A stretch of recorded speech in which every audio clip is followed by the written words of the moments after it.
Hello everyone, Manithral here, and welcome to the weekly update video for Old School RuneScape, or OSRS. So first up, Bounty Hunter returns after its big long break. Now what this means is they found some ways to improve upon it. But it did say back in March they've been looking at a way to return it. This way without allowing bots and farmers to gain footholds, stuff like that. So here is the key changes. It says, the biggest change you'll notice on Bounty Hunter Worlds is all players in the wilderness are skulled automatically. But these aren't your ordinary skulls. They feature different designs that reflect the highest tier of emblem you and your opponents are currently carrying. Hotspots will remain and now have a shorter 20-minute cycle. In addition, the hotspot finder will now prioritize single-way combat areas, although multi-way combat areas still have a small chance to appear on the rotation. After a multi-way combat hotspot expires, the next hotspot is guaranteed to be a single-way zone. A new task has been added, which will net you an increased chance at an emblem in the exchange for killing your target with the Dragon Dagger. Other than that, tasks have not changed and will still be assigned every 20 minutes. Lastly, you'll notice some new restrictions on which new accounts, or just accounts in general, can participate in Bounty Hunter.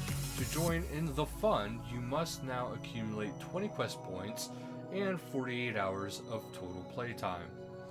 This is intended to prevent bots and farmers from exploiting the minigame as much as possible, and they hope to see the value in doing so.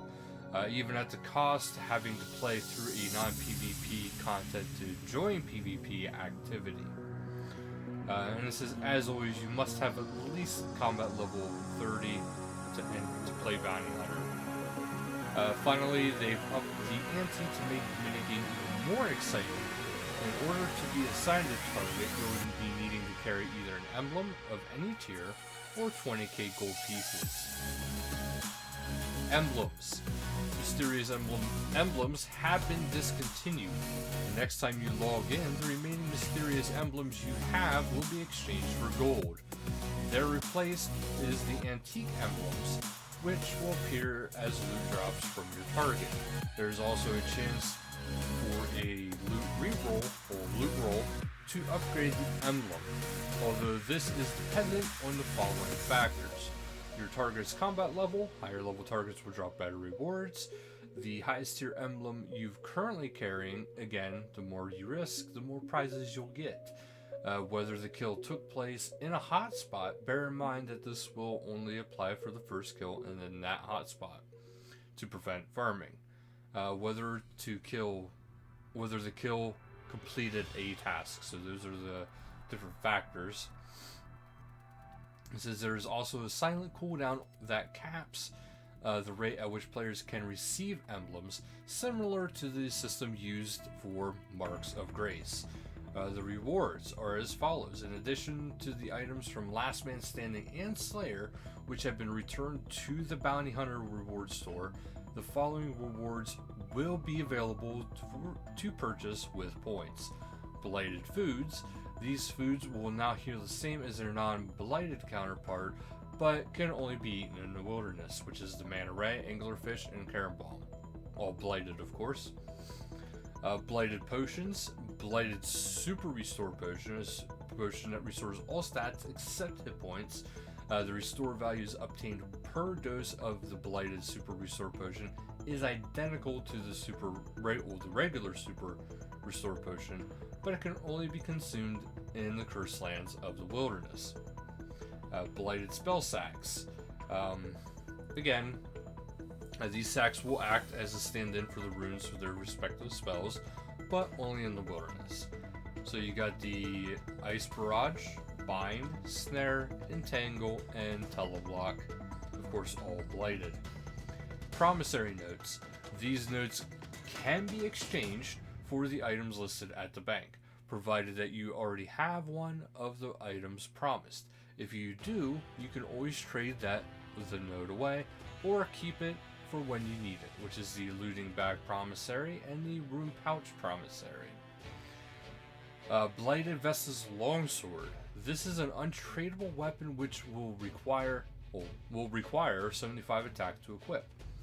Upon purchase, it will be in an active state. You must then use 50 million coins on the longsword to turn it into a usable version. Once activated, the sword does not have charges or degradation mechanics, but can only be used in the Cursed Lands of the Wilderness. So it's a wilderness PvP sword basically only. Well, I mean, obviously there's bosses out in the wilderness too, but yeah. Lands of the Wilderness on Bounty Hunter World, so it's basically a bounty hunter sword. If you die in PvM with the sword, it will remain on your person. If you die in PvP, however, the sword is not a protected item. It will be deleted and your PKer will receive the 50 million coins. Discontinued items. You can still spend your old Bounty Hunter points in the previous version of the Bounty Hunter shop, but the Bounty Crate and Decorative Emblems have been discontinued and are no longer available to purchase. However, existing Decorative Emblems can be traded in 4 points or mounted in the player-owned house. World 45 Deadman will still give out archaic emblems just as before, and its versions shop have not been changed. So to get started, you'll need to be on a Bounty Hunter world such as World 329. After that, all you need to do is get your PvP gear ready, head into the wilderness, where you'll be provided with an emblem or at least 20k coins. You'll be assigned to a target. Your next job is to track down the target. You can teleport straight to them, which makes it easier to find them, obviously, if they're in a hotspot. You'll get some bonuses for the kill, but watch out, there's a bounty on your head too. And any other player could be coming to claim it. So it's one of those things where you have a target, but somebody else has you for a target. So keep that in mind, guys. When you complete your kill, there's a chance you'll drop an antique emblem. You can trade these with the emblem trader in Edgeville for reward, or you can try to upgrade it by hunting down more targets. The higher the tier of the emblem, the more loot you'll get, so be careful. If you're killed and drop your emblem, you'll lose it for good, so you have to get a new one. If you're a veteran PKer, you might like to try completing tasks for a better chance at an emblem. Tasks involve fulfilling specific requirements while killing your targets. They also make PvP a little riskier, so of course you'll get a bigger reward for doing so. So the poll, it says you may have noticed that the content aimed for PvM skillers questers frequently passes polls, but content aimed for PvP community usually fails.